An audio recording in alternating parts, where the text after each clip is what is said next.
My wife said, "Go buy some gas, take my car." But I knew she had damaged the brakes. I smiled, agreed, and quietly handed the keys to her sister. That night, a knock at the door changed everything. My name's Aaron Mercer, and I used to think the most dangerous thing about my wife, Sabrina, was her credit card, because that woman could turn a quick trip to Target into a personal financial crisis. But that morning, I realized plastic wasn't the only weapon in her arsenal.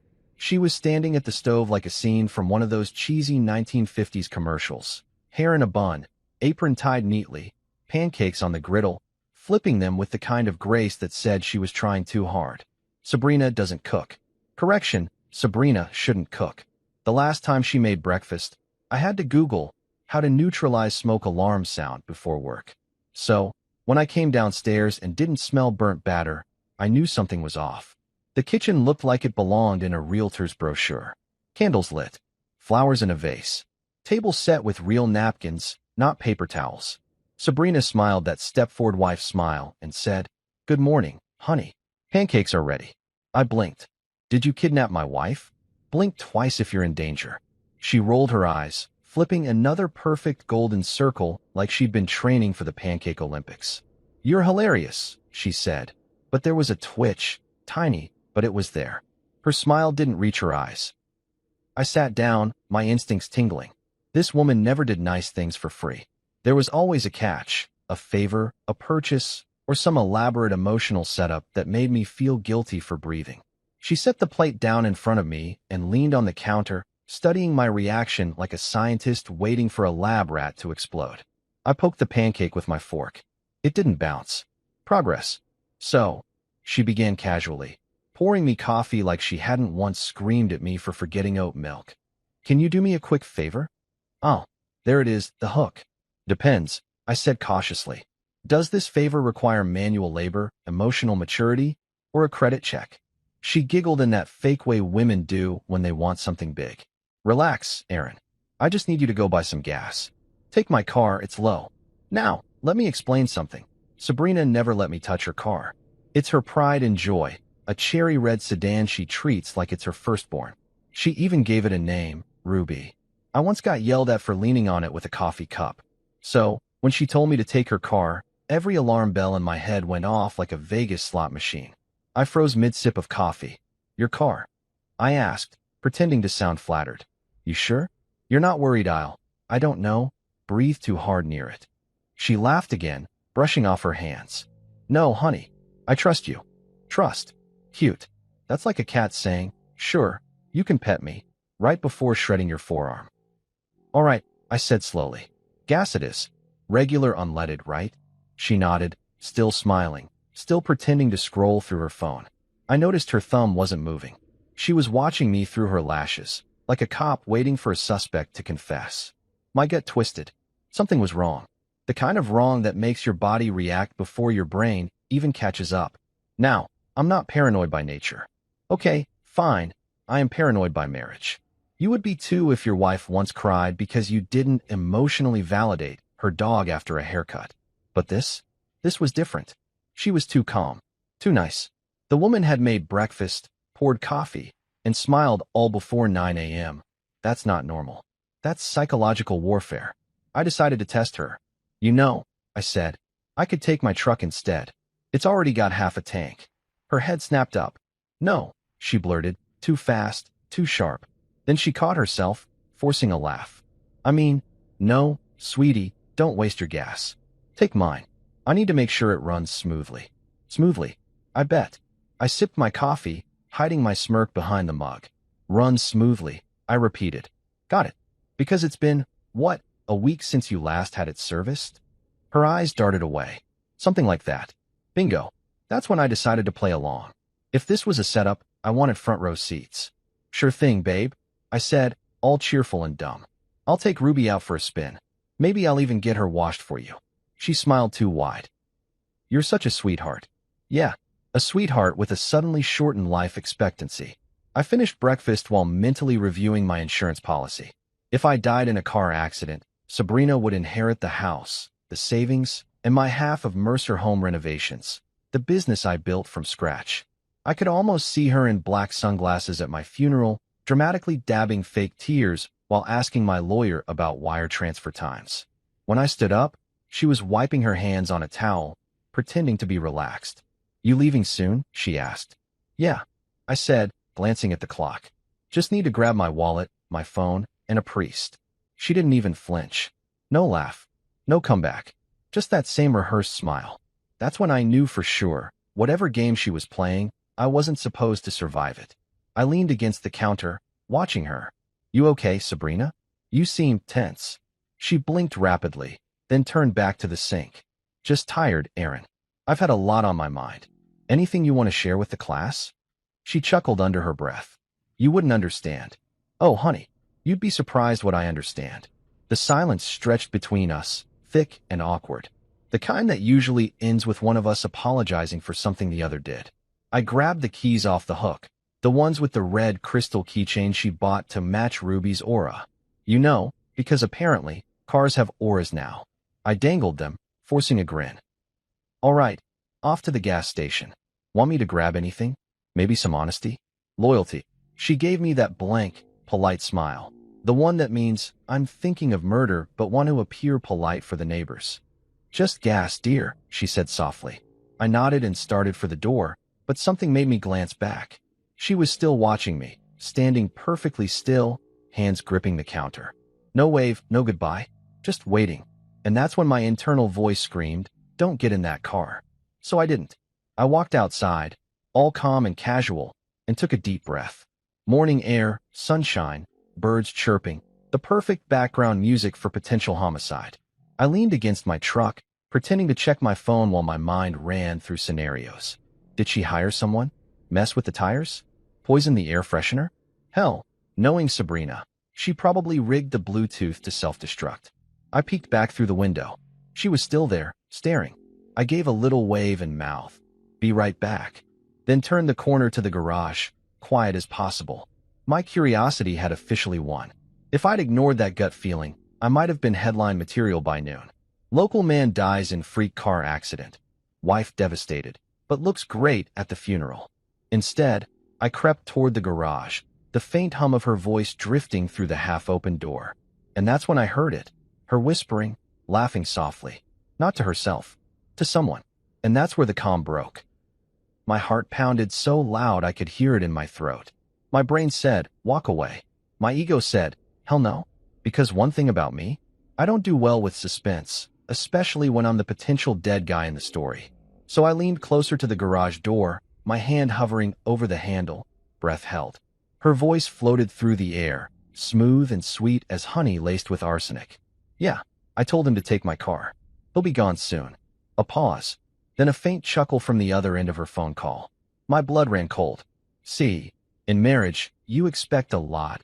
Arguments, bills, passive-aggressive texts, but you never expect to eavesdrop on your own murder preview. And that's the moment I realized. This wasn't just breakfast. It was an audition for my obituary. So I did what any sane man would do. I walked back into that kitchen, forced a smile, and pretended like I didn't just hear the woman I married plotting my early retirement from life. She looked up and smiled again, sweet as sugar. "Forget something?" "Yeah," I said, voice steady, heart screaming. "My common sense." She laughed lightly, still so sure she was in control. But in my head, a switch had flipped. I wasn't the clueless husband anymore. I was the guy about to rewrite the ending of her little story. I grabbed my jacket, pocketed my phone, and said casually, "Don't wait up, babe. Might take a while." She winked. "Take your time." I walked out the door, smile plastered on my face, and whispered under my breath, "Oh, I will." Because if Sabrina thought she'd scripted the perfect morning setup, she clearly forgot I'm the kind of man who reads ahead. After breakfast, I told myself I was just being paranoid. You know, like when you misplace your keys and immediately assume you're developing early-onset dementia. Maybe Sabrina was actually trying to be nice. Maybe hell froze over, and she suddenly remembered how to be human. I clung to that thought for a good 3 seconds, right until I passed by the garage and heard her voice.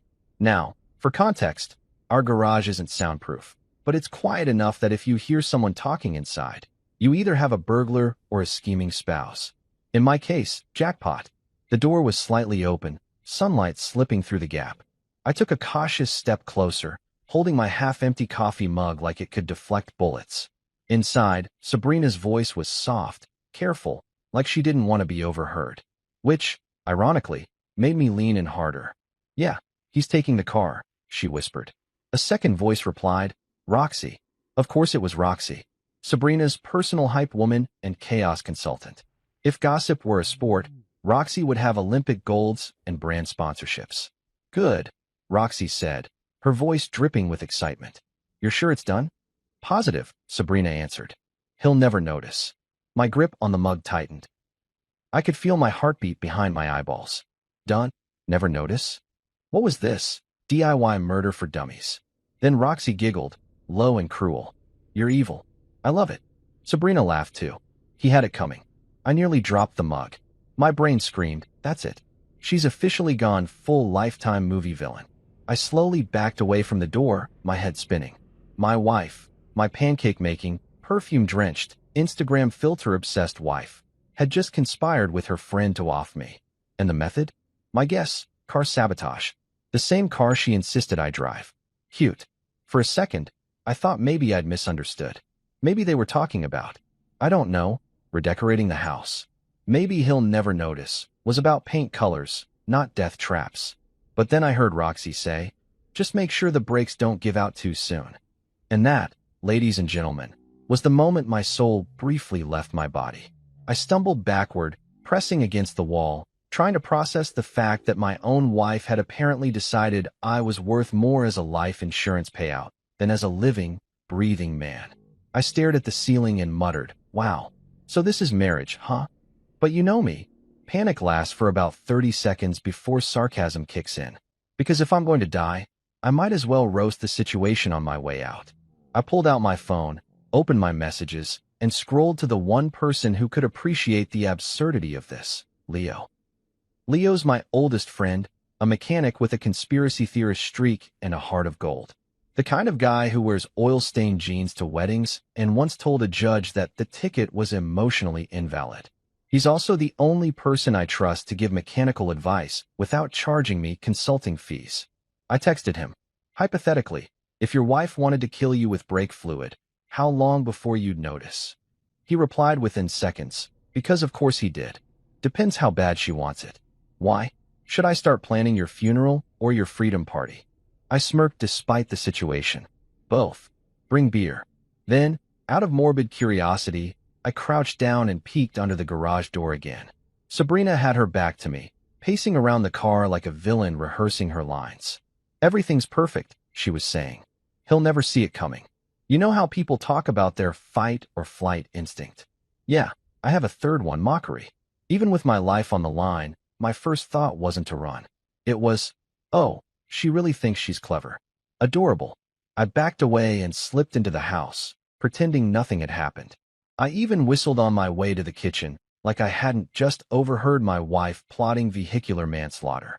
I sat down, pulled my laptop closer, and opened a blank document titled, "Exit Strategy because apparently my marriage is trying to kill me." Step 1. Confirm she actually cut the brakes. Step 2. Don't die. Step 3. Make her regret being this creative. I was halfway through listing possible revenge options, fake my death, install hidden cameras, replace her kale juice with vodka, when I heard footsteps.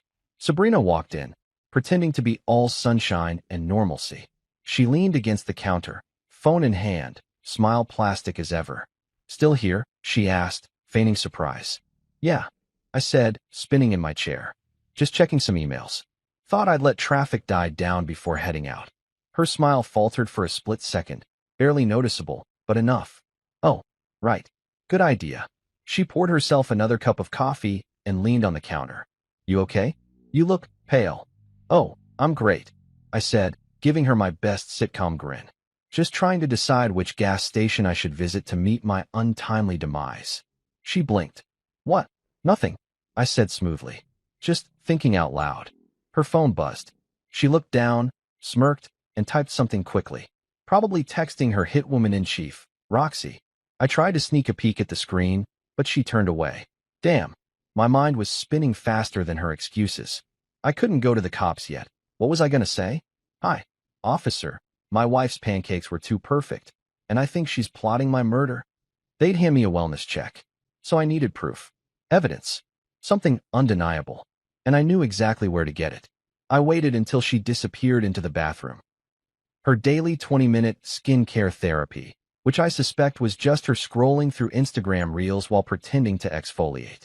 I tiptoed to the garage door, grabbed a flashlight, and crouched by the car. The moment the beam hit the undercarriage, my stomach dropped. I don't know much about cars, but I know what a cut looks like. And those brake lines looked like someone had taken a knife to them. Holy hell, I whispered, my pulse jumping. She actually did it. Part of me wanted to scream. The other part wanted to laugh. Because who does this? Who literally sabotages a car and then cooks pancakes like it's just another Tuesday? I stood there, flashlight shaking in my hand, trying to process the fact that my wife, someone I once trusted with my Netflix password, had tried to sign my death certificate with a wrench. And here's the kicker. Instead of freaking out, I started plotting back. Because if Sabrina wanted a game, I was done playing defense. I turned off the flashlight, backed away, and closed the garage door silently. Back inside, I checked my phone, one unread text from Leo. If you make it out alive, you owe me ribs. I chuckled. Deal, buddy. When Sabrina came out of the bathroom, face glowy, smelling like an overpriced candle store, she tilted her head. You sure you don't want to head out? You'll miss the morning rush. I grinned. Oh, I'll head out soon enough. She nodded, satisfied, and walked off humming. Meanwhile, I was mentally drafting the most petty, poetic revenge plan in history. Because let's face it, if my wife wanted me dead, the least I could do was make sure she lived to regret it. I started pacing the kitchen, my mind spinning faster than a slot machine. There were two possible outcomes. I go to the police and hope they believe me, or I outplay her using her own script. And if there's one thing I've learned from 5 years of marriage, it's that Sabrina hates being outsmarted. I opened my notes app and wrote, Step 4. Make her think her plan worked, until it doesn't. That's when the sound of her phone ringing pulled me back. She picked up instantly, her voice low. Hey, Roxy. Yeah, he's still here. No, I don't think he suspects anything. I wanted to laugh so badly. If only she knew. She continued. Once he leaves, it's all set. He'll be out on the highway within 15 minutes. You know how steep that curve is near Briar Hill? Yeah, he'll lose control. Oh, my God. Not only was she trying to kill me, but she'd also planned the scene. She'd picked the perfect road, curvy, isolated, with just enough plausible deniability. I almost wanted to applaud her commitment. Almost. I pulled out my phone and hit record, capturing her entire conversation through the crack in the door. The cherry on top? Her saying, he deserves it, after everything he's put me through. Everything I've put her through? Lady, I let you name my Wi-Fi network after your cat. When she finally hung up, I quietly stepped back, adrenaline pumping. I had everything I needed, proof, motive, and a growing desire to make this woman wish she'd married literally anyone else. I leaned against the wall, exhaled slowly, and muttered, All right, sweetheart, game on. Because one thing about me, I may not be the smartest man alive, but when it comes to pettiness, I'm undefeated. And by the time she found out her little break trick backfired, she'd realize she was the one who should have checked her safety first. I walked back into the kitchen like I hadn't just overheard my own death sentence. Sabrina was there, leaning against the counter, all teeth and perfect posture, the kind of smile that can stop a man's heart. You leaving soon? She asked, syrupy sweet. Yeah, I said. In a minute. Just need to grab my wallet, my phone, and a priest. Jokes are handy when you're trying to steady your breathing. She didn't even flinch. That should have been another red flag. People who plot bad things have awkward tells, but Sabrina made cruelty look like customer service. I picked up her car keys. The red crystal keychain glittered like a tiny warning beacon. You sure I should take your car? It's precious. She laughed that fake laugh. Of course. I trust you. Trust. The word tasted like a trap. Okay, I said slowly. I'll take Ruby. Regular, right? No premium drama on this tank. Just regular, she said. Oh, and check the brakes? I read something about a recall. Don't want you stranded. I raised an eyebrow. What kind of recall? Steering wheel falls off or spontaneous divorce at 60 miles an hour.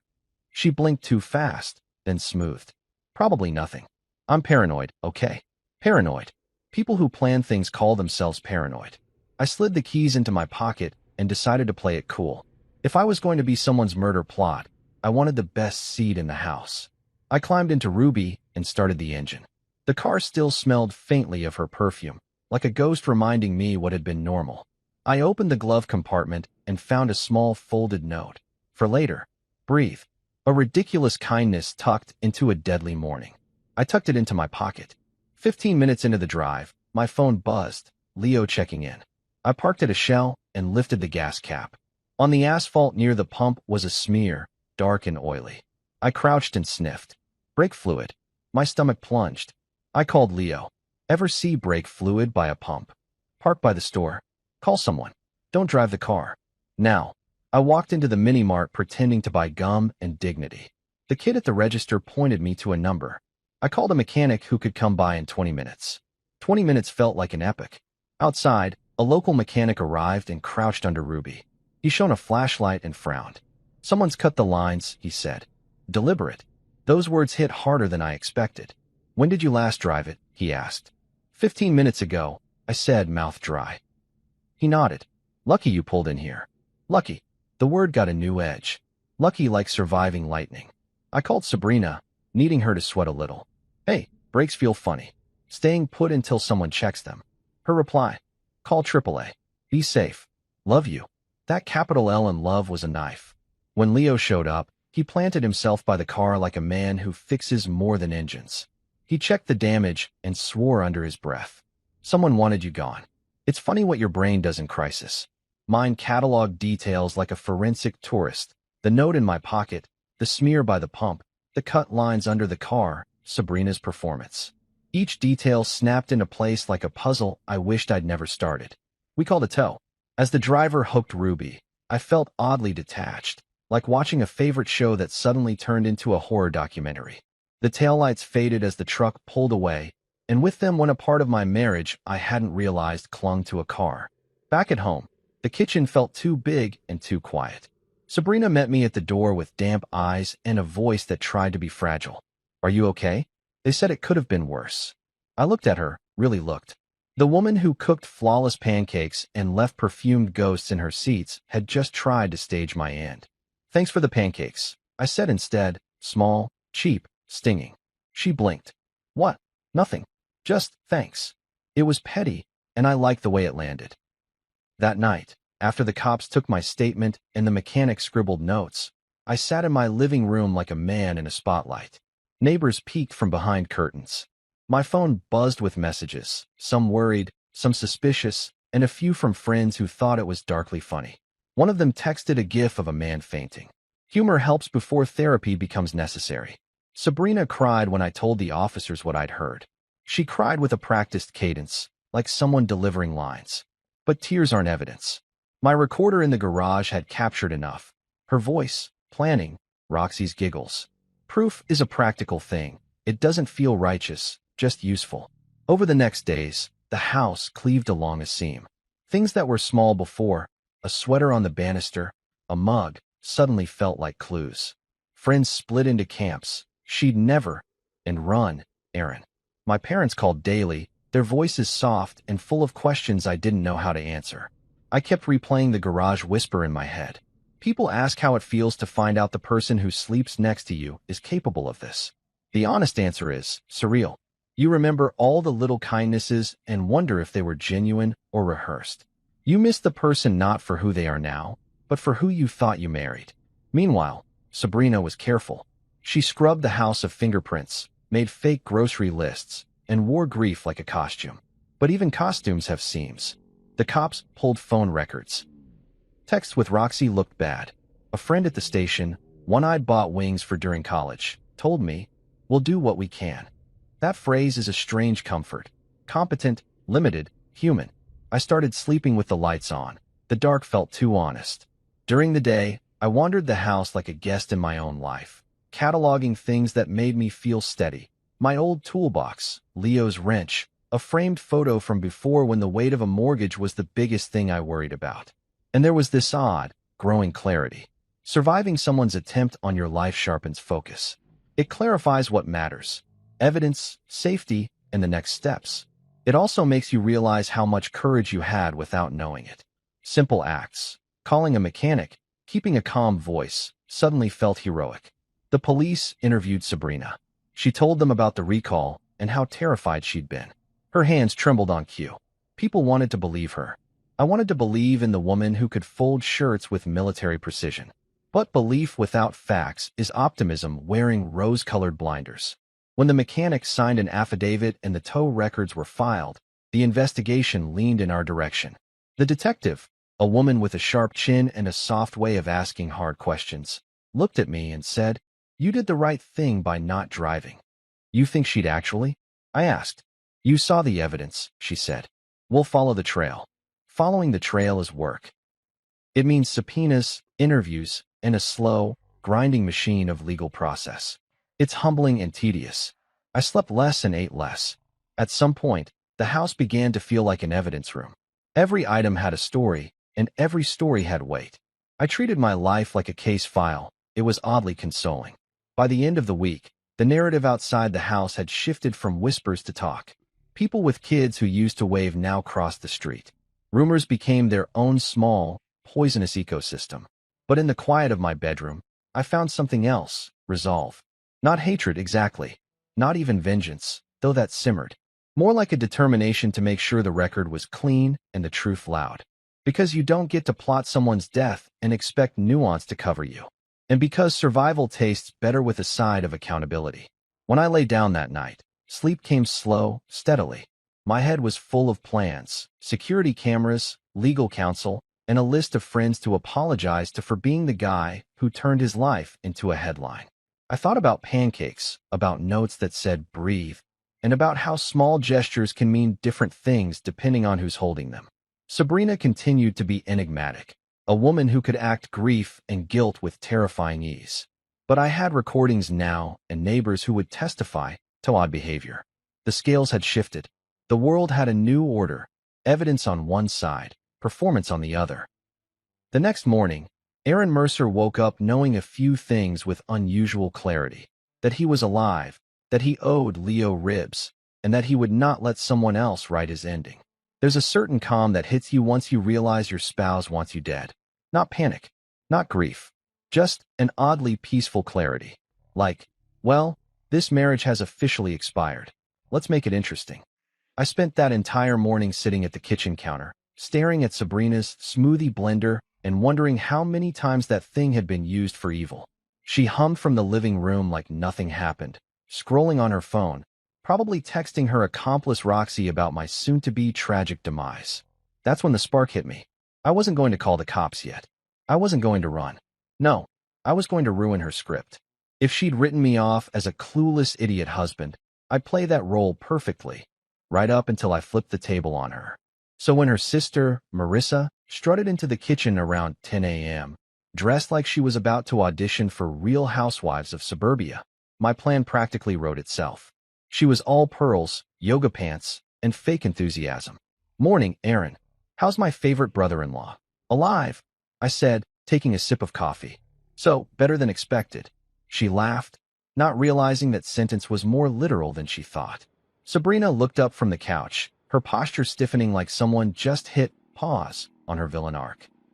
"Marissa, you're early," she said, tone tight. "Of course I am," Marissa said cheerfully. "I wanted to show you the photos from my yoga retreat. Look, this is me meditating next to a koi pond." I peeked. It was a pool, and the koi was probably a reflection of her ego. That's when the idea fully formed. Sabrina wanted me to take her car out for gas. Fine, but what if someone else took that honor? Someone Sabrina couldn't stand. Someone who thought every misfortune was an Instagram post waiting to happen. I smiled. "Hey, Marissa, you know what would be amazing? A little drive." Sabrina was just saying her car could use some gas. "You should take it for a spin." Sabrina froze mid-scroll. The fake calm vanished for half a second. "Aaron," she said slowly, "that's not necessary. I can." I cut her off. "Babe, relax. Marissa's here, she's got time, and it'll save me the trip. Plus, she gets to drive your baby, Ruby." Marissa's eyes lit up like she'd just want to give away. "Oh my God, really? You never let anyone drive Ruby." Sabrina's jaw tightened. "Well, oh come on, sis," Marissa chirped, "live a little." I'll fill her up, wash her, maybe even take her through the scenic route. You could practically hear Sabrina's internal scream. I leaned back, smirking. Perfect. Keys are right there. Marissa grabbed them like a toddler snatching candy. Sabrina's hand twitched toward her phone, probably to text Roxy, abort mission. Marissa slipped on her oversized sunglasses, posed dramatically, and said, I'll be back soon. Try not to miss me. Sabrina's voice cracked. Be careful. The brakes. They're sensitive. I raised an eyebrow. Sensitive, huh? Guess we'll find out. She glared at me. I grinned wider. Petty? Sure. But if my wife wanted poetic justice, I was happy to provide the rhyme. As the car backed out of the driveway, Sabrina's mask completely slipped. She paced the floor, hands trembling, trying to hide it behind fake calm. You shouldn't have done that, she hissed. What? Shared gas duties. You're welcome, I said, sipping my coffee. You don't understand. Oh, trust me, I said. I understand plenty. Like how you suddenly became Martha Stewart this morning after 5 years of only knowing how to order DoorDash. Like how you insisted I drive your car after babying it for years. Like how you're sweating more than your green smoothie right now. She blinked, mouth opening and closing like a fish debating whether to lie or confess. Erin, you're being dramatic. I laughed. Dramatic? Sweetheart, if anyone's writing drama, it's you. I'm just improvising. She turned away, muttering, You're impossible. I smiled. Alive, though. Let's not forget that part. The next 3 hours were the longest of my life. Sabrina couldn't sit still. She pretended to dust things that were already spotless, rearranged candles 5 times, and even watered fake plants. Every time her phone buzzed, she jumped like it was a detonator. I sat on the couch, pretending to read a magazine, secretly watching her unravel like cheap Christmas lights. You okay? I asked after her 5th fake cleaning spree. I'm fine, she snapped. Great. You seem restless. Missing your sister already. She shot me a glare that could have melted steel. Why would I be restless? I shrugged. Don't know. Maybe because you sent your murder weapon out on an errand. She froze. Excuse me. Oh, nothing. Just talking to myself. I do that sometimes when my breaks work. Her face drained of color. Erin, you're scaring me. I chuckled. Oh, honey. If I'm scaring you, then you really need to rethink your life choices. The air was thick enough to cut. Then, just as she was about to fake another meltdown, her phone rang. The sound was sharp, slicing through the silence. She hesitated before answering. Hello. Her voice trembled. From the bits I could hear, it was someone official, probably the police. I caught fragments. Accident. Vehicle registered. Critical. Her face collapsed. The phone slipped from her hand, clattering to the tile. I stood up slowly. Something wrong. She stared ahead, eyes wide, whispering. They said the brakes failed. There's been an accident. For a second, I felt a chill. Yeah, Marissa was insufferable, but she didn't deserve that. My brain warred between justice and guilt. But then I saw Sabrina's hands shaking. Not from grief, but from sheer panic, and the pity evaporated. I crossed my arms and said softly, You don't say. She looked at me, tears forming. Erin, this is serious. My sister, she's in the hospital. I nodded. Yeah, tragic. Can't imagine what might have caused her brakes to fail. You should really get that checked out. Her eyes widened, understanding dawning too late. You knew, she whispered. You knew about the car. I tilted my head. What can I say? I'm a careful guy. Check the garage earlier. You might want to be more discreet next time you plan a murder over speakerphone. Her jaw dropped. You recorded me? I smiled faintly. Oh, don't worry. Just a precaution. You know, for when breakfast suddenly gets too nice. She backed away, hand over her mouth. You set me up. I laughed. Set you up? Sweetheart, I saved myself. You're the one who decided sabotage was a love language. She shook her head, tears falling now. Erin, I didn't mean. I cut her off. Don't insult both our intelligences. You meant it. You planned it. You even looped Roxy in for moral support. I heard the whole thing. Honestly, I'm impressed. I didn't know you were capable of commitment. She crumpled onto the floor, sobbing, the sound echoing through the sterile kitchen. For a moment, I almost pitied her. Almost. But then I remembered the slice in the brake line, the oily patch on the concrete, the fake breakfast smile, and pity turned to resolve. I knelt beside her, lowering my voice. Here's what's going to happen, Sabrina. You're going to sit there quietly and wait for the police to call back. You'll cooperate, you'll confess, and you'll pray Marissa pulls through. Because if she doesn't, sweetheart, you won't need to fake tears anymore. She looked up, mascara streaking her cheeks. You'd really do that to me? I leaned in close. Do what? Tell the truth. For once, she had nothing to say. I stood, grabbed my coat, and headed for the door. I'll be at the station if they need me. Don't go anywhere. Though I guess that's been your specialty lately. I walked out before she could reply. Outside, the air felt heavier, colder, like the universe had exhaled. I sat on the porch steps, pulled out my phone, and texted Leo. Me. Remember how you said depends how bad she wants it? Leo, yeah. Me. Turns out bad enough. He replied instantly. You alive? Physically, yes. Emotionally? Ask me after I stop shaking. I laughed under my breath, the kind of laugh that's half relief, half hysteria. Then I looked at Sabrina's car, still missing from the driveway, and thought about karma. People always imagine karma as poetic justice, slow, elegant, cosmic. But sometimes karma's just messy. Sometimes it drives the wrong car. When the police arrived later that evening, Sabrina's sobs had turned into silence. I watched them lead her away, her wrists cuffed, her face pale and distant. For a second, I almost reached out. Then I remembered her morning smile, the one that could kill. And I realized she'd already gotten what she wanted. The performance, the tragedy, the attention. She just didn't expect to be the star and the villain. Inside, the smell of cold pancakes still lingered. I poured myself a whiskey, sat at the table, and whispered, to survival. Because in the end, the real power isn't revenge. It's walking away while the other person watches everything crumble around them. And God, did it crumble beautifully. If you ever want to experience the slowest 3 hours of your entire existence, try sitting across from your wife after you've just sabotaged her murder plan. It's not suspense. It's cosmic irony on espresso. Sabrina was pacing around the living room, rearranging pillows that were already straight, cleaning spotless counters, and pretending to watch HGTV like she wasn't waiting for a call from the Grim Reaper. I sat calmly on the couch, flipping through a magazine I wasn't reading, pretending to care about 10 ways to revive your marriage. Spoiler, number 11 was don't try to kill your spouse with faulty brakes. Every few minutes, Sabrina would glance at the clock, chew on her lip, and grab her phone again like she could will it to ring. Her eyes flicked toward the window every time a car passed. She was unraveling, and I was savoring every single thread. So, I said casually, Marissa's been gone a while, huh? Sabrina froze mid-step. Yeah, she said softly. She probably stopped for coffee. Right, I said. Or traffic. Or, brakes. Her head snapped toward me. What? I smiled. Just saying, those curves on Briar Hill can be nasty if your car's not in top shape. She stared at me, pale, eyes wide. You think something could happen? I shrugged. I think a lot of things could happen, sweetheart. Life's unpredictable.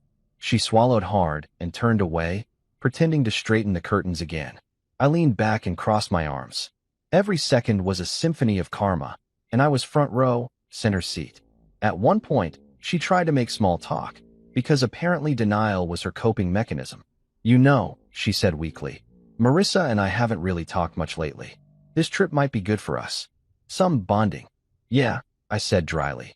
Nothing brings family together like shared trauma. Her smile cracked like cheap glass. Why are you being like this, Aaron? I tilted my head. Like what? Cold. I laughed, short, sharp, humorless. Oh, honey, I'm not cold. I'm just keeping the same emotional temperature you set this morning. She flinched. I could almost see the gears in her head spinning, trying to calculate how much I knew. But she said nothing. At one point, her phone buzzed, and she snatched it up so fast she nearly dropped it. It wasn't the police. It was Roxy. I knew her ringtone. One of those obnoxious pop songs about girl power and bad decisions. Sabrina fumbled to answer. Hey, she whispered, stepping into the hallway. I turned down the TV volume and leaned slightly. What do you mean it's taking too long? Roxy's voice hissed through the speaker. Sabrina whispered frantically. I don't know. She should have been back by now. Did you make sure the line was? Yes. I checked twice. Sabrina's voice cracked. I leaned back, heart pounding. She'd checked twice. It was a miracle I was still alive. Relax, Roxy said. Maybe traffic. Sabrina exhaled shakily. Yeah, maybe.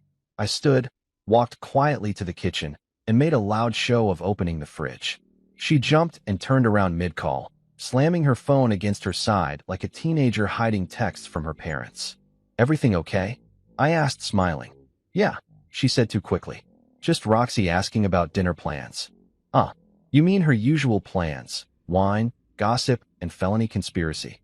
Her face drained again. You're not funny. Actually, I said, pouring myself a glass of water. I'm hilarious. You're just in a bad mood because your murder plot got complicated. Her lips parted, but no words came out. She just stared at me like I'd read her diary aloud. Before she could reply, her phone rang again, but this time, it wasn't Roxy. The ringtone was shorter, sharper. Official. She answered slowly. Hello. I didn't need to hear the words. I saw it in her eyes. The moment, everything caved in. The color drained from her face. Her knees buckled slightly. What? Oh my God. No. No, please. I walked closer, pretending to be concerned. What's wrong? She dropped the phone, hands trembling. They said, there's been an accident. I froze. My chest tightened, even though I'd seen this coming. What kind of accident? She looked at me, tears brimming. The brakes. They said the brakes failed. For a moment, the room was silent except for the ticking clock on the wall. I stared at her, trying to gauge if this was guilt, fear, or the shock of her own karma boomeranging back. Maybe all three. I leaned against the counter, arms crossed. You don't say. She looked up, confusion flickering through her tears. What?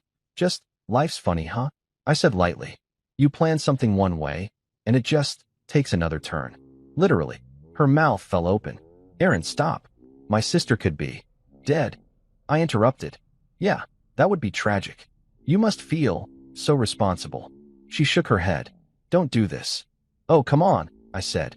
We're past pretending, aren't we? You wanted me in that car. You sent me.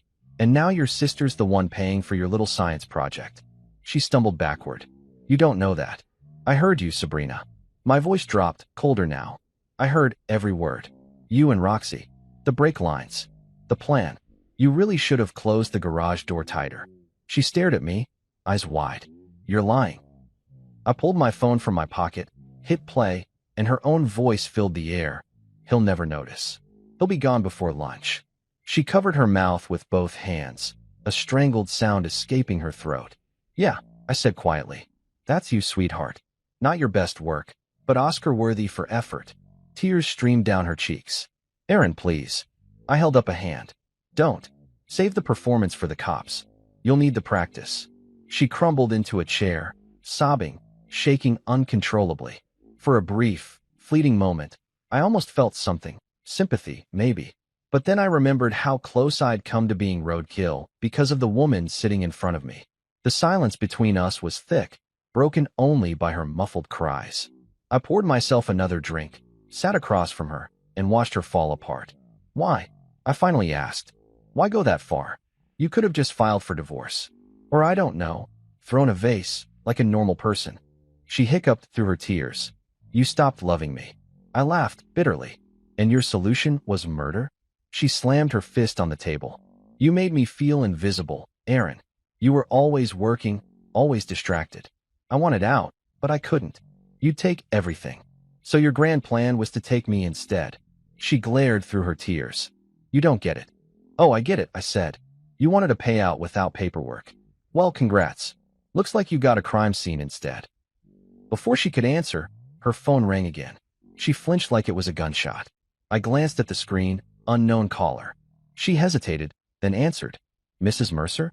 The voice on the other end was calm, official. This is Officer Harlan with the county police. There's been an accident involving your vehicle. Sabrina's knuckles whitened around the phone. Is she okay? The pause was heavy. Then, your sister's in critical condition. She's being transported to St. Mary's Hospital now. Sabrina's scream tore through the room. She dropped the phone, clutching her face. I closed my eyes and whispered, life really breaks your heart sometimes, huh? Yeah, it was dark humor. Yeah, it was cruel. But damn it, I earned that line. When she finally calmed enough to breathe, she turned toward me, broken and shaking. What are you going to do? I looked at her for a long moment, then said quietly, Exactly what you tried to do to me. In this. I picked up my phone, dialed a number, and stepped outside as she sobbed into her hands. The air was cold, sharp, and clean. I called the police station directly. "This is Aaron Mercer," I said. "I need to report an attempted murder." By the time I hung up, sirens were echoing faintly in the distance. The same sound that used to make me anxious now felt like justice. When the flashing lights finally filled the driveway, I looked through the window one last time. Sabrina was still at the table, frozen, pale, and small in a house that suddenly seemed too big for her lies. Funny thing about karma, it doesn't always knock politely. Sometimes it crashes headfirst into your life, wearing your sister's face and your own fingerprints. And as I watched the cops walk up the porch, I realized I wasn't scared anymore. Just free. When the knock finally came that evening, it sounded like a drumbeat of everything Sabrina had tried to hide. 3 sharp, echoing thuds that rattled through the house like Judgment Day had found our address. The sun had barely dipped below the horizon, leaving the living room bathed in that eerie half-light where everything looks too still, too fragile. Sabrina was sitting on the couch, staring blankly at the floor, her phone clutched in both hands like it could still save her.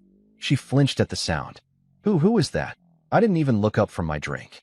Could be Jehovah's Witnesses. Or karma. Hard to tell these days. Another knock, harder this time. Her face went pale.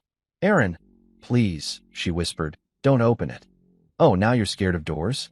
You weren't scared of garage doors earlier when you were plotting my death like an off-brand Bond villain." She didn't answer. I took a slow sip of whiskey, savoring the burn. It was poetic, really.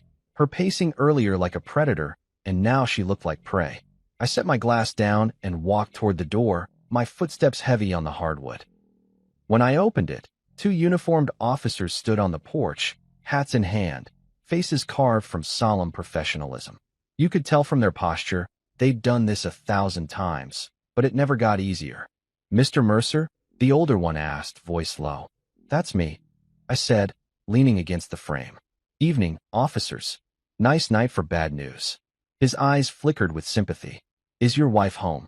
I turned slightly, gesturing behind me. "Yeah, she's on the couch. Where all masterminds go to reflect." Sabrina stood up slowly, hands trembling. "What's going on?" The younger officer shifted awkwardly, glancing at his partner. "Mrs. Mercer," he said, removing his hat.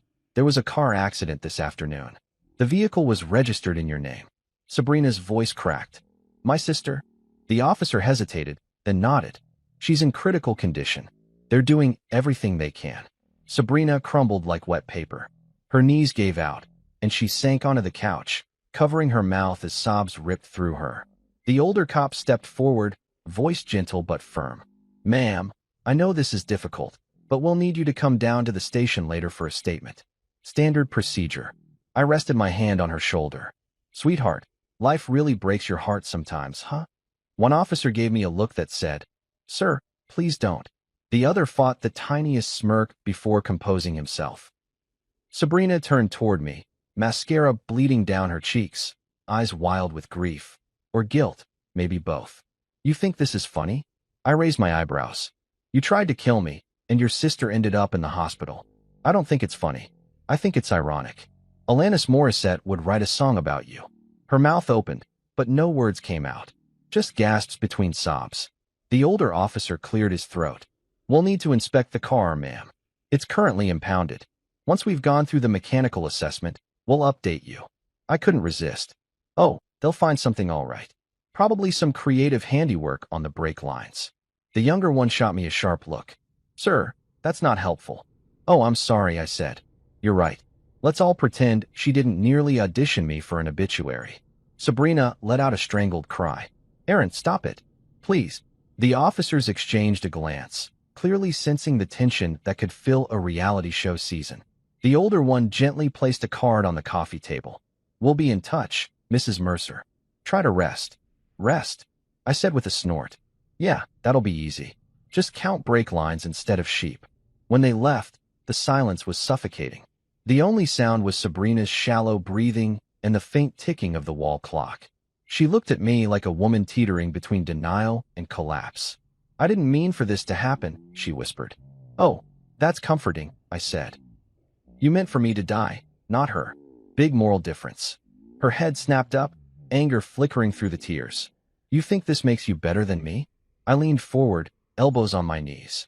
Better? No. Smarter? Absolutely. Her eyes narrowed. You had no right to send her in that car. I laughed bitterly. Oh, now it's my fault? Let me get this straight. You plan my murder, I hand your plan to someone else, and suddenly I'm the villain? That's some top-tier mental gymnastics, sweetheart. She stood, shaking, her voice rising. You don't understand what it's like living with you. You're cold, distant. Everything's a joke to you. Funny, I said. You didn't mind the jokes when they came with a six-figure lifestyle. Her lip quivered. I loved you once. Yeah, I said quietly. Before you decided life insurance pays better than affection. She flinched like I'd slapped her. Good. Words were my only weapons now, and I was done playing defenseless. For the next hour, she sat in silence, staring out the window like she expected her sister to walk up the driveway any second. I poured another drink and watched her through the reflection in the glass. You know what's crazy? I said finally. You almost got away with it. If I hadn't overheard that phone call, you'd be making lasagna for my memorial right now. Her shoulders shook. Stop. You picked the perfect plan, I continued, relentless now. Accident. No blood. No mess. Just a tragic husband gone too soon. People would have felt so bad for you. Roxy would have thrown you a sympathy brunch. She spun around, eyes blazing. I said stop. I stood up, slamming my glass on the counter. Why? Because the truth hurts more than the impact would have? For a long moment, neither of us said a word. The weight of everything hung heavy between us. The lies, the plans, the twist of fate that had flipped her scheme upside down. Finally, she whispered, I didn't want her to die. I nodded slowly. Neither did I. Then, softer, but I didn't want to die either. Tears streamed freely down her face now, guilt written in every line. For a flicker of a moment, she looked human again, not the manipulative, calculating woman who'd plotted my end, but just broken. And God help me, part of me still cared. That's the curse of love. You can't fully unfeel it, even after betrayal turns it to ash. But sympathy doesn't erase consequences. I walked toward the door, grabbing my jacket. Where are you going? She asked, voice cracking. To the station, I said. They'll want my version of events too. She rose unsteadily. Aaron, please, don't tell them everything. I turned back, eyes cold. Everything? You mean the part where you cut my brakes, or the part where your sister took my place? She stepped forward, desperate now. I didn't mean. I raised a hand. Save it. You meant every bit of it until it backfired. She stood frozen as I walked out the door. The night air hit me like a cleansing slap. Sharp, cold, real. The sirens from the earlier patrol had faded, leaving just the quiet hum of crickets and distant traffic. I stood by the curb, breathing in the heavy scent of rain-soaked asphalt, and for the first time in months, I felt something like peace. At the station, Officer Harlan met me at the desk. Mr. Mercer, he said, nodding. Rough night. You could say that, I replied. I'm ready to make a statement. In the small interview room, I told them everything. The breakfast, the garage whisper, the phone call, the switch with Marissa. I played the recording on my phone, and the officers listened in silence. When it ended, Harlan leaned back, exhaling. Well, he said slowly, that explains a lot. The mechanic confirmed the brake line was deliberately tampered with. We'll be bringing your wife in for questioning tonight. Good, I said. Make sure Roxy's name gets a mention too. She's not just a side character in this mess. He nodded, jotting down notes. You've been through hell, Mr. Mercer. I smirked. Nah, hell's better organized. When I got back home, the lights were still on. Sabrina was gone. The front door hung open, wind pushing the curtain aside. For a brief second, panic hit me. Had she run? Was she coming for me again? But then I heard it, the faint wail of sirens growing closer. They were already on her trail. I sat on the porch, staring into the dark, and whispered, Guess the brakes finally caught up to you. And for once, the universe seemed to agree. When the cops left that night, the silence in the house hit like a crash, louder than the sirens, sharper than any words we'd exchanged. Sabrina sat on the couch, staring at nothing, her hands still trembling. Her once perfect manicure was chipped, her lipstick smeared. If you'd show me a picture of her right then, I wouldn't have recognized the woman who used to walk around this place like she owned the air. I poured myself another drink because water just wasn't going to cut it for this chapter of my life. You want one? I asked casually, holding up the bottle. She didn't look at me. You really called the police. I laughed. Sweetheart, you tried to kill me. What did you expect? A couple's retreat. Her voice dropped, shaky. I didn't mean for this to go that far. I leaned against the counter. You mean me dying? Or your sister being in critical condition? You're going to have to be more specific. She turned her head slowly, eyes glassy but cold. You think this makes you better than me, don't you? Better, I said, setting down my glass. No, just breathing. That's already one up on you. Her jaw clenched. For a split second, I saw it. That flicker of fury she'd hidden behind smiles for years. The same fury that probably fueled this whole mess. And that's when it clicked. This wasn't about money. It wasn't about love lost. It was about control. Sabrina hated not being the one pulling the strings. You don't get it, she said quietly. I crossed my arms. Then by all means, enlighten me. You have the floor, O queen of catastrophic decision-making. Her lip quivered, and she stood, pacing the floor like a caged animal. You stopped looking at me, Aaron. You stopped seeing me. You went to work, you came home, you checked your phone, and that was our life. I became invisible in my own marriage. I let out a long sigh. So your solution was to make sure I was permanently out of sight. Logical. Don't mock me, she snapped, spinning toward me. You have no idea what it's like to feel like someone's ghost while they're still alive. I stared at her, the bitterness finally surfacing. You married a man, not a movie audience. You want applause? Go find a stage. That hit her. Her face fell, the fire dimming for a second. Then she whispered, I just wanted my life back. I picked up my drink again. Congratulations. You've officially ruined everyone else's along the way. She sank back onto the couch, curling into herself. For a few long minutes, neither of us said a word. The only sound was the faint ticking of the clock, marking every second of our crumbling marriage. Finally, I said, so what happens now? She looked up, dazed. What do you mean? I mean, what's your next move? You can't cry your way out of this one. The cops have your car, your fingerprints, your voice on my recording. Hell, even Roxy's dumb self is probably panicking right now and texting you apologies with heart emojis. Her eyes flickered with something, a hint of fear. Roxy doesn't know everything. I laughed darkly. Oh, I bet she will by morning. That woman would sell your story to TMZ for a free bottle of Chardonnay. She didn't answer. I could see it, the cracks spreading across her facade, piece by piece. Her breathing got shallow. Her shoulders slumped. She was finally realizing she wasn't just unlucky. She was caught. You know, I said after a while, it's funny. You spent so long pretending to be perfect. Perfect wife, perfect house, perfect hair. But the thing about masks? They get heavy, and eventually, they slip. Her voice came out hoarse. You think you know me, but you don't. Oh, I know you, I said. I just didn't want to admit it. You're the kind of person who confuses attention with affection, who mistakes comfort for love. You don't want a husband, you want an audience. She glared at me, tears streaming now. You think this is all my fault? I raised my glass. I think it's impressive you managed to get to attempted homicide without taking a moment to self-reflect. Really groundbreaking work. She shot up from the couch, eyes blazing. You're a cruel man, Aaron Mercer. And you, I said, stepping closer, are a woman who can't handle the word no. For a moment, it was pure silence.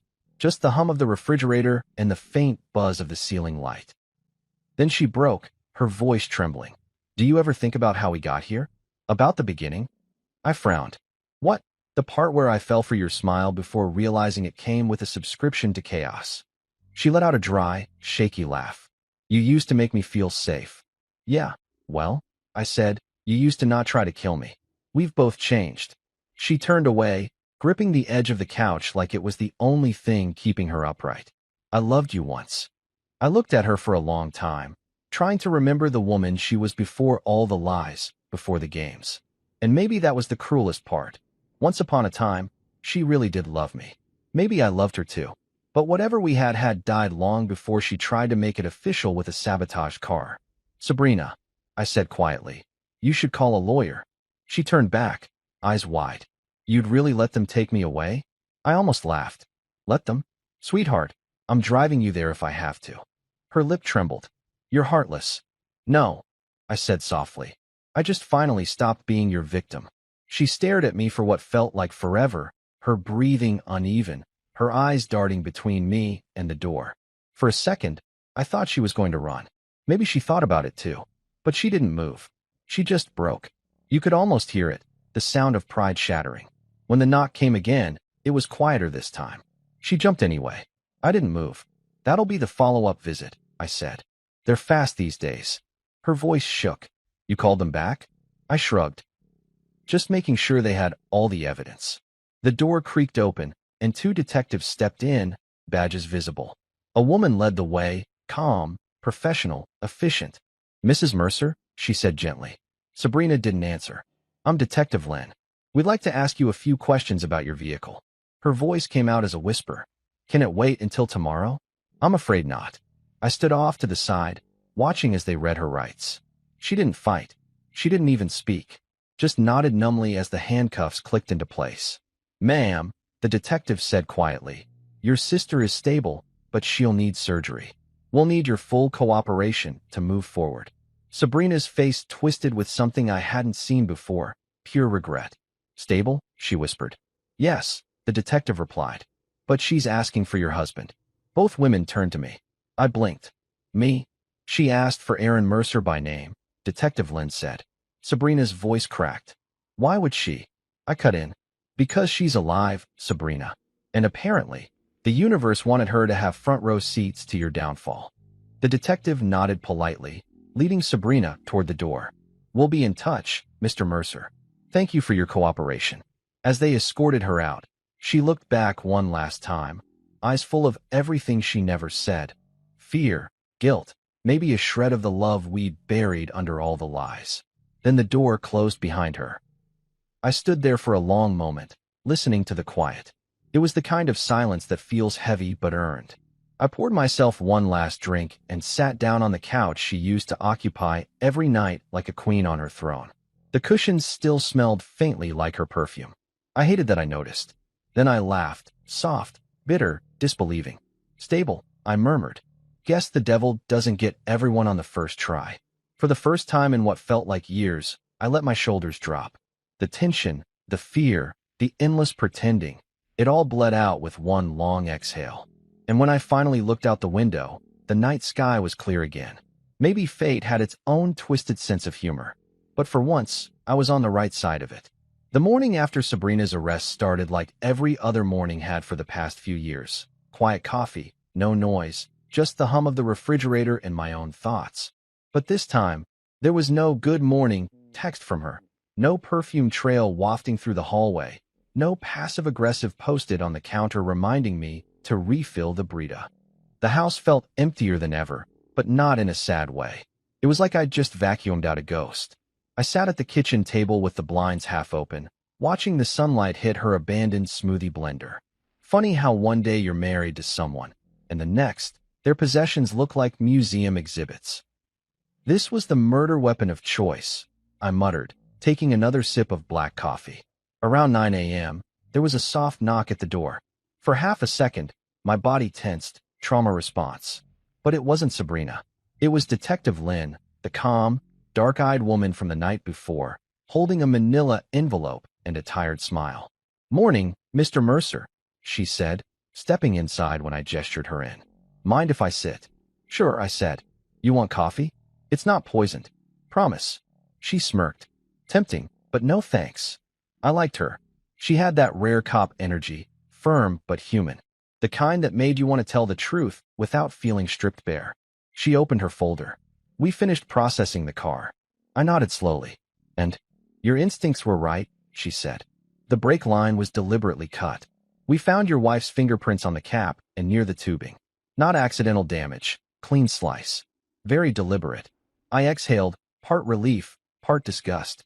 I figured as much. She flipped a page, voice steady. We also got access to her phone records. There are several messages exchanged between her and a Roxy Lambert, discussing what appears to be a plan. Code words mostly, the setup, the errand, the curve. But context makes the intention clear. Yeah, I said dryly. Roxy's not exactly the subtle type. She probably thinks code words make her sound like she's in a spy movie. Lynn nodded. We're bringing Roxy in today. Your wife, meanwhile, was processed last night and placed in a holding cell pending charges. Attempted murder, conspiracy, and reckless endangerment. I rubbed my jaw, the reality still heavy. So it's official. My marriage is a case file now. She gave me a sympathetic smile. It's official, but there's more. Of course there is, I muttered. There's always more. Your sister-in-law, Marissa, she regained partial consciousness this morning. That pulled me upright. She's awake? She's weak but responsive, Lynn said. She remembers leaving your house. Said your wife was acting strange that morning, unusually insistent that you be the one to take the car. When she offered to go instead, Sabrina froze up. I nodded. That tracks. She didn't plan for her sister to volunteer as tribute. Lynn continued. Marissa said she thought Sabrina was angry, but not why. She's asked to see you. My mind flickered through 1,000 possibilities. Guilt, curiosity, maybe closure. Why me? I asked. She says she needs to talk to you before she talks to anyone else. I stared into my coffee cup, watching the ripples fade. Yeah, I said finally. I'll go. St. Mary's Hospital looked exactly like every other hospital I'd ever hated. White walls, faint smell of antiseptic, and bad cafeteria coffee. I walked down the corridor, every step echoing like a reminder that none of this was supposed to happen. The nurse at the station recognized my name immediately. Mr. Mercer, right? She's been waiting for you. I followed her down the hall to room 214. The blinds were half drawn, sunlight filtering through like hesitant hope. Marissa lay there, pale but conscious, and four in her arm, oxygen tube snaking along her cheek. She looked like a painting of regret. When she saw me, her lips curled into a faint, weary smile. Guess I took your ride.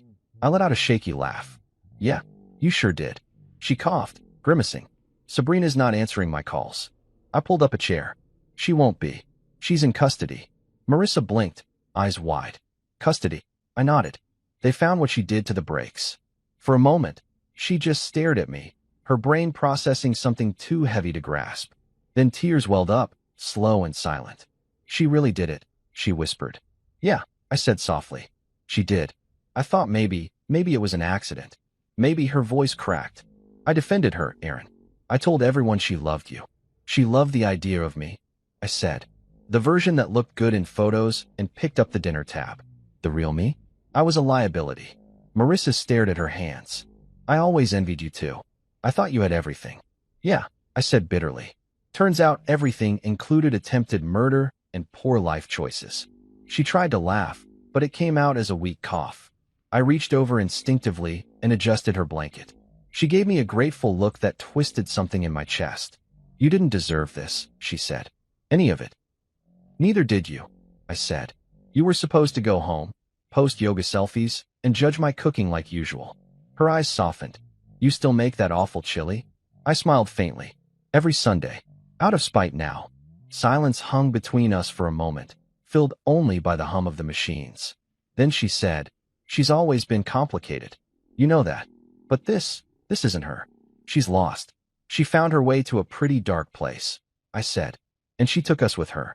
Marissa nodded slowly. They'll arrest her? They already have. Tears filled her eyes again. I can't believe my sister did this. I looked out the window, the city skyline hazy under the morning sun. People show their true selves when the spotlight fades. We talked for another hour, mostly small things, old family memories, fragments of what used to be normal. Before I left, she grabbed my wrist weakly. Don't let her destroy you too, she said. You survived. Don't waste that. I squeezed her hand gently. That's the plan.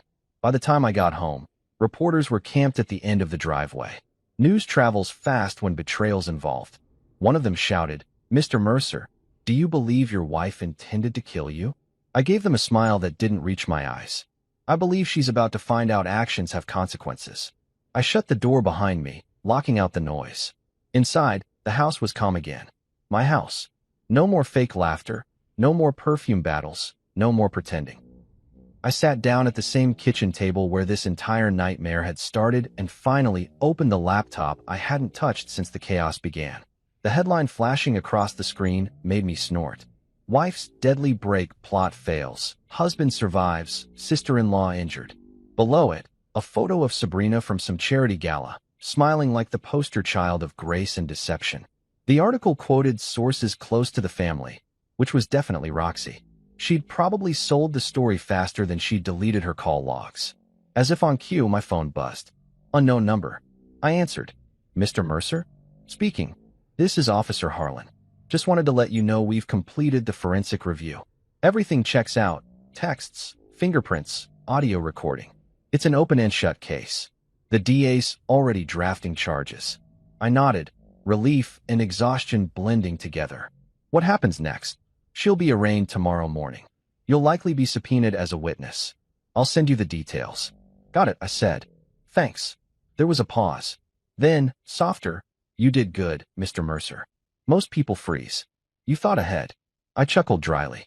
Yeah, petty survival instincts. Who knew they'd come in handy? After the call, I stared at the silent phone for a long time. The adrenaline was gone, replaced by the kind of fatigue that lives in your bones. I looked around the house, at every little sign of her. Her slippers by the door, her favorite mug, the perfume bottle still sitting on the vanity upstairs. I didn't feel rage anymore. Just finality. Sometimes closure doesn't come with fireworks. Sometimes it's just the quiet realization that the person you once loved has become a headline you'll never escape. That night, I sat on the porch, watching the stars flicker through the thin clouds. For the first time in a long time, I felt the air move differently, lighter, unburdened. The truth had come crashing down, sure, but it hadn't crushed me. It had rebuilt me. And for a man who'd been minutes away from dying behind the wheel of a rigged car, that was enough. Freedom is a weird thing. You spend years fighting for it in one way or another. Freedom from debt, from bad bosses, from traffic. And then one morning, you wake up and realize you finally got it. Freedom from a toxic marriage, from a woman who turned, I love you, into a legal hazard. But no one tells you how damn quiet it gets afterward. It had been 3 months since Sabrina's arrest. 3 months since the courtroom circus turned my name into a trending topic. The trial wrapped faster than I expected. The evidence was airtight, and my lawyer, God bless his caffeine-fueled aggression, didn't miss a beat. The jury deliberated for less than an hour. When the judge said, guilty on all counts, I felt something snap loose inside me. Not joy, not relief, just air, like I'd been holding my breath for years and finally exhaled. After that, I did what most freshly single men do when they narrowly avoid being murdered by their spouse. I started therapy. My therapist, Dr. Kim, was this soft-spoken woman in her 40s who wore cardigans that looked like they'd been hand-knitted by calm itself. First session, she asked me, "What are your goals, Aaron?" I said, "To stop checking my brake lines before leaving the driveway." She smiled politely, scribbled something in her notebook, and said, "We'll start with trust." Trust? Yeah, good luck with that. She made me talk about the marriage, the manipulation, the slow burn that turned into gasoline. Every week, I sat in that beige office with its tasteful inspirational posters and overpriced tissues, spilling my guts while pretending I wasn't emotionally constipated. "You're remarkably self-aware," she told me once. "Thanks," I said. "It's my favorite trauma response." Therapy helped, though. I stopped waking up expecting to find my car sabotaged. I stopped replaying the garage whisper in my head. I even started eating pancakes again, though I flipped them myself this time. Little victories. Then came the part Dr. Kim called reconnecting with joy. Translation, dating apps. Listen, I'm a 38-year-old man whose last serious relationship ended in a felony conviction. I wasn't exactly a hot commodity. But my friend Leo, the same guy who saved my life with a well-timed brake inspection, was determined to get me back in the game. "Dude," he said, waving his phone like a preacher with a Bible. "I'm setting up your profile. Women love a man with a redemption arc."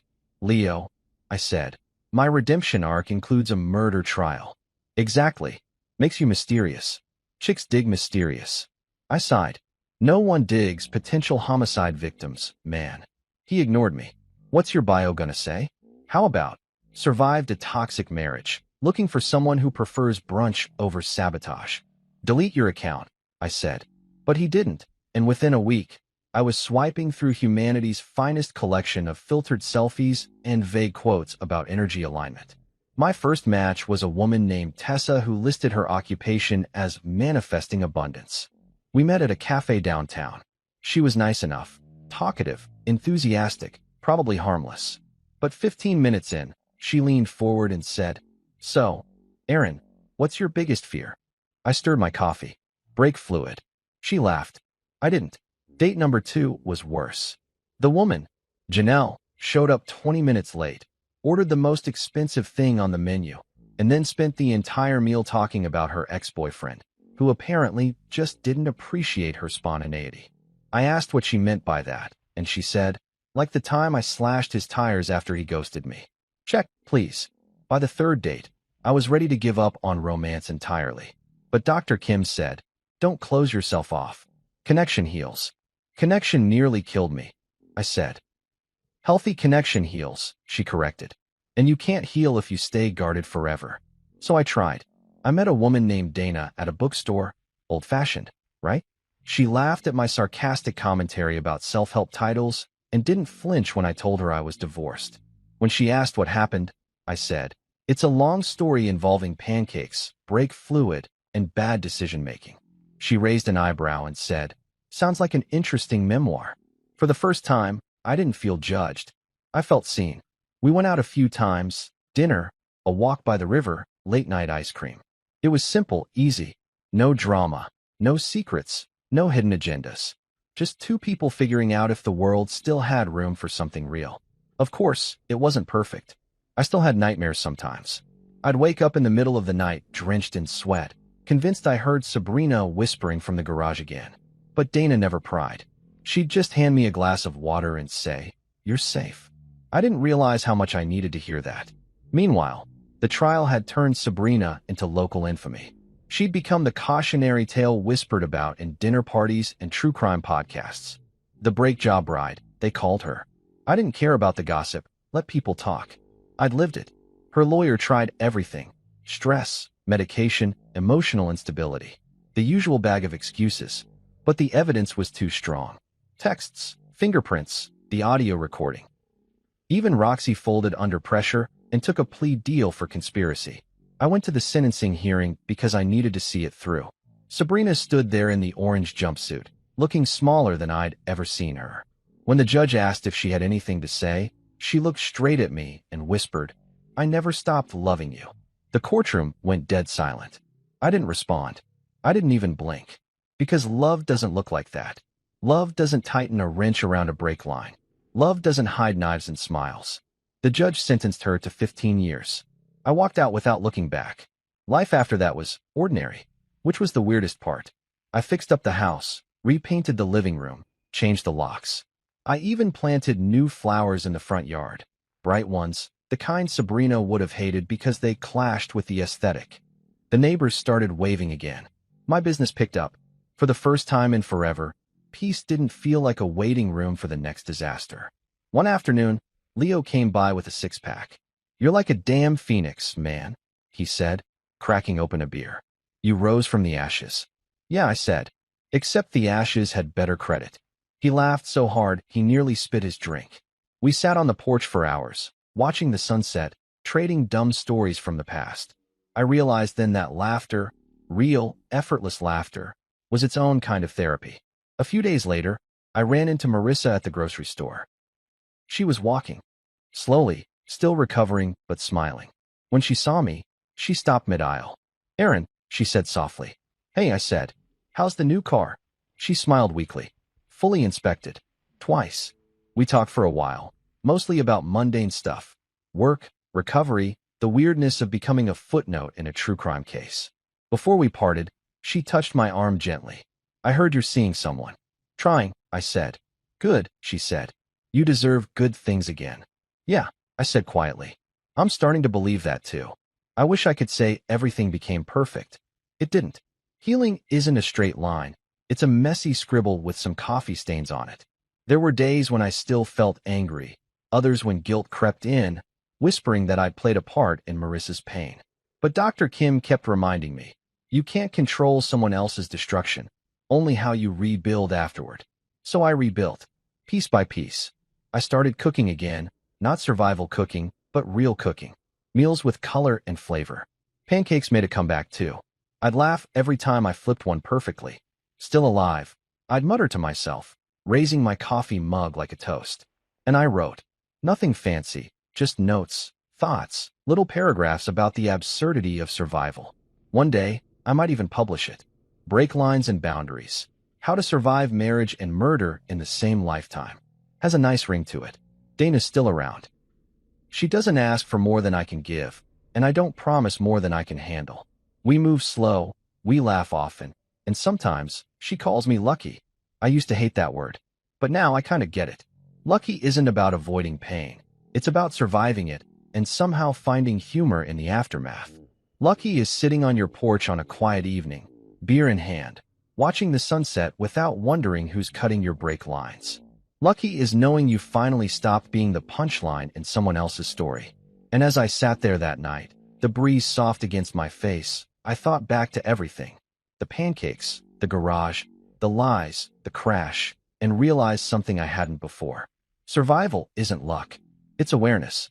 It's choosing to stay when running would be easier, to laugh when crying feels inevitable, to live when someone else tried to write your ending. So yeah, I guess I am lucky. And for the first time in a long time, I'm okay with that. There's something about nighttime knocks that stirs old ghosts. You can spend months healing, laughing again, sleeping like a normal person, and then 3 sharp knocks at your door, and every nerve in your body goes back on high alert. It had been nearly a year since Sabrina's sentencing. My life had finally begun to resemble something close to normal. Quiet mornings, a business that was back on track, and a girlfriend who didn't need to check my phone to know I was loyal. But that night, the knock was back. 3 soft but certain taps. I froze mid-sip of coffee, that same old adrenaline rushing through me like a flash flood. Really, I muttered to myself. We're doing this again. The house was dim, just the low glow from the kitchen lights spilling across the floor. I set my mug down and walked toward the door, half expecting some nosy reporter or a neighbor selling fundraisers for their kid's soccer team. But when I opened it, it wasn't either of those. Standing there was a young woman in scrubs, maybe mid-20s, holding a small white envelope in her hand. Her eyes were kind, but heavy with the look of someone who's been carrying other people's news all day. "Mr. Mercer?" she asked softly. "That depends," I said. "Are you here to serve papers or deliver pizza?" A faint smile ghosted across her lips. "Neither. I'm a nurse at St. Mary's Hospital. I work in the rehabilitation ward." She hesitated, then added, "Marissa asked me to find you." My chest tightened. "Marissa?" She nodded. "She woke up fully last week. She's been asking for you every day since." I blinked. The last time I saw Marissa, she'd been pale, bandaged, and barely conscious. Part of me had convinced myself she wouldn't make it. The other part didn't know what I'd even say if she did. She's awake?" The nurse smiled faintly. "Very much awake. Strong, too. She said she owed you a car." That actually made me laugh. An honest, startled laugh that came from somewhere deep. "Yeah," I said, rubbing the back of my neck. "That sounds like her." She handed me the envelope. "She wrote you this. Said it's important." I took it carefully. My fingers trembled a little. The handwriting on the front was messy, rushed, Aaron written in thick black ink. I hadn't seen my name written by a Mercer woman since the divorce decree. "Thank you," I said quietly, "for bringing this." She nodded, stepping back. She said she hopes you'll come. When she left, the night was suddenly louder. Crickets, wind, the faint hum of traffic in the distance. I stood there a long time with the envelope in my hand before finally tearing it open. Inside was a folded letter. Simple, handwritten, raw. "Aaron, I don't know where to start, so I'll just start here. I'm sorry. For everything. Sabrina's gone for good, and I don't think she even understands what she did. But I do. You didn't deserve any of it. You didn't deserve her lies or my silence. I should have said something sooner. I knew she was spiraling. I just didn't think she'd go that far. The doctors say I'm lucky to be alive. I don't feel lucky. I feel guilty. Because if I hadn't taken the keys, she would have gotten what she wanted. You'd be gone, and she'd be here pretending to cry. You don't owe me anything, but I needed to see you once more before I leave town. There's something you should know, something Sabrina hid even from you. Please come. Room 412. M. I read it twice. Then I folded it and slipped it into my jacket pocket. By the time I got to St. Mary's, it was close to midnight. The corridors were dim and quiet, that sterile hospital silence broken only by the occasional beeping of machines. Room 412 was at the end of the hall, lights spilling through the half-open door. Marissa was sitting upright in bed, hair shorter now, her face thinner but somehow stronger. When she saw me, she smiled, a real one, tired but alive. "Guess I took your ride," she said again, her voice raspy but playful. I stepped inside, closing the door behind me. "Yeah, and saved my life in the process. Not a bad trait." She laughed softly. "You look better." "Therapy, coffee, and distrust," I said. "It's a solid combo." For a moment, neither of us spoke. The air between us was heavy with everything unspoken. The accident, Sabrina, the strange way fate had flipped the script. "I read your letter," I said. "You said Sabrina hid something from me." She nodded slowly, eyes lowering. "Yeah, I debated whether to tell you, but you deserve to know." I pulled up a chair. "Hit me." She reached for the drawer beside her bed and pulled out a small flash drive. "She left this in my apartment the night before she told you to take the car." I didn't know what it was at first. I thought it was something for work, but she paused, taking a shaky breath. "It's a recording. From her phone. The last conversation she had with Roxy before the plan." I frowned. Didn't the cops already have her texts?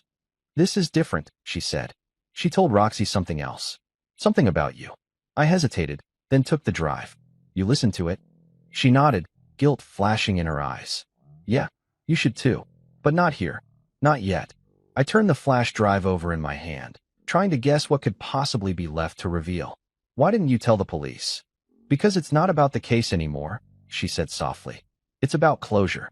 For you." I looked at her for a long moment. "Marissa, you almost died. You don't owe me closure." She smiled weakly. "Maybe not, but I owe you the truth."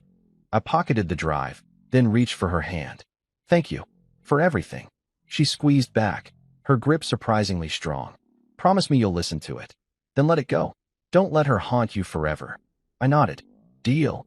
When I left the hospital, the night was quiet again, almost unnaturally so.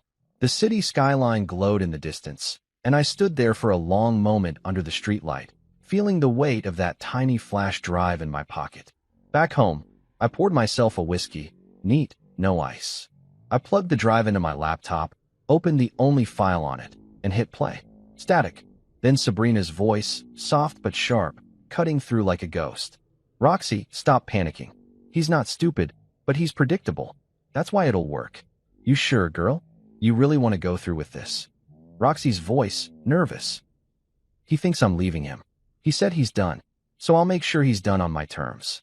He'll never see it coming." I clenched my jaw. Same venom, same arrogance. But then her voice softened, almost trembling. "He doesn't love me anymore. He used to look at me like I was the only person in the room. Now he just looks through me. I hate that version of me he made. Quiet, careful, useless. If I can't have him the way I want him, then I'll take the life we built together and burn it down." My throat tightened. There it was, the raw, pathetic core of it all. Not greed, not even jealousy. Control. She couldn't stand losing it. Then came the part that made my stomach drop. "But here's the thing, Roxy, part of me hopes he survives. Just so he has to live with it." I paused the recording, staring blankly at the screen. My reflection stared back at me, pale and haunted. She hadn't just wanted to kill me. She'd wanted to break me, even in survival. I sat there for a long time, the whiskey burning down my throat, the house too quiet. Then I closed the laptop, took the flash drive out, and without another thought, threw it into the fireplace. The flames swallowed it whole. The next morning, I drove back to St. Mary's. Marissa was sitting by the window, sunlight catching her hair. She smiled when she saw me. "You listened?" "Yeah," I said softly. "And I burned it." Her eyebrows lifted slightly. "Good." I sat beside her. She wasn't trying to kill me for money. She wanted to kill me because she couldn't stand being forgotten. Marissa nodded slowly. "That sounds like her. Guess she got what she wanted," I said quietly. "Everyone remembers her now, for all the wrong reasons." She reached over, touching my arm gently. "You don't owe her any more thought, Aaron. You lived. That's your victory." I looked at her, really looked. The bruises were fading, the scars lighter. She looked fragile but strong in a way Sabrina never was. "You saved my life," I said. "How do I repay that?" She smiled. You already did. You lived. We talked for a while longer about the weather, her recovery, my attempts at therapy, and her new plans to move out of the city. Before I left, she said something that stuck. You know, the difference between you and Sabrina is simple, she said. You build things. She destroyed them. Keep building. That line followed me all the way home. Months passed. The seasons changed. I rebuilt, literally and emotionally. I launched a small foundation for survivors of domestic manipulation, partly as therapy, partly as payback to karma. I called it the Mercer Project. People loved the name. Dana and I moved in together eventually. She never asked too many questions about the past. She just let me exist, flaws and all. Some nights, she'd catch me staring into space and just say, "You're here." That's enough. And for once it was. One evening, I found myself on the porch again. The same one where this story had begun, with whiskey in hand and the sunset painting the sky in impossible colors. For a moment, I thought about Sabrina, not with anger, not even with sadness. Just distance. She was a story I'd lived, not a life I was still trapped in. Then my phone buzzed. A text from Marissa. Got my license back. Driving again. Brakes feel perfect. I smiled. They should, I thought. I set the phone down, leaned back, and let out a long breath. The world was quiet again. And this time, it wasn't silence, it was peace.